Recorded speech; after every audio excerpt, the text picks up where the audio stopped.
An unassuming personality, the simplicity of a fakir, a characteristically lean frame, calculated words churned out of memory, a hearty smile, pepper and salt hair, spotless but decent clothing, a heart of gold, faith of an infant, all put together is description enough of Father Paul Perumbully CMI.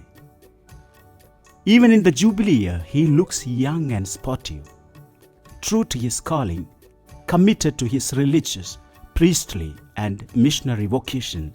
He is an embodiment of all human virtues one would desire to possess.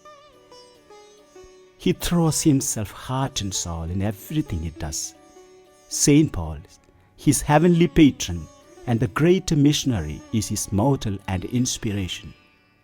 He was in the training of young boys in the boarding houses in Kerala and took keen interest in the character formation of youngsters. Formation of candidates to religious and priestly life has been the major field of work for Father Paul ever since he came to the North Indian Mission. He was rector of CMI aspirants and Saga diocesan brothers in different seminaries. He also rendered his selfless services as spiritual director and administrator in many formation houses, including Archdiocese of Bhopal. He was director and spiritual animator of different religious congregations and chaplain to convents in the mission. I believe that God calls whom He wanted. If they are not qualified, He qualifies them, He equips them, He prepares them. So the formator's role is to make them prepared, to discern the call given by God and to prepare them to commit themselves, dedicate themselves for the plans and programs of God.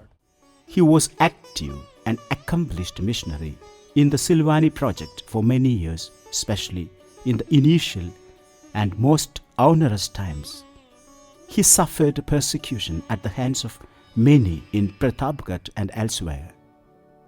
It was the power of prayer and the depth of his faith that came to his help in those testing times. His life was an open book for his students to study and follow. He has an unbeatable inner strength and moral power which he draws from the long hours of prayer and contemplation. CMI congregation is my family. Whenever I was in trouble, my religious brothers were with me. It is with their support, love, care and concern I could reach this day in the CMI congregation. Father Paul is a friend of all. He has no enemies. He has no problem getting good sleep. You will never hear him complaining or criticizing others. He never makes demands. His wants are few. He goes wherever he is asked to go and takes up the responsibility as though it is God's will. I have never asked for an appointment or a patent, or I never rejected an appointment or a patent. He believes that to question authority is to disobey God. Look at the face of Father Paul, and you see a radiating grace in him. You will find a hearty and contented soul in Father Paul. He is inquisitive by nature and curious to learn more about persons and events. You will realize in no time that Father Paul is an avid reader and critical thinker. He is well informed and very knowledgeable and talk endlessly on any issue. The high studies in Rome equipped him further for better training in the field of religious and priestly formation and training. Many women religious communities are immensely indebted to Father Paul for his spiritual animation, guidance and support.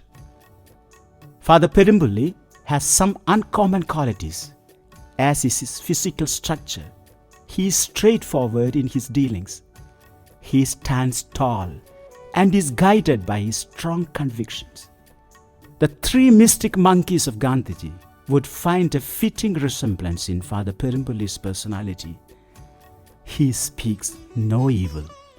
He sees no evil and listens to no evil. The upright man comes handy to anyone who may need his help. Father Paul is a person you can count on. We wish the Jubilarian long life and God's abundant blessing.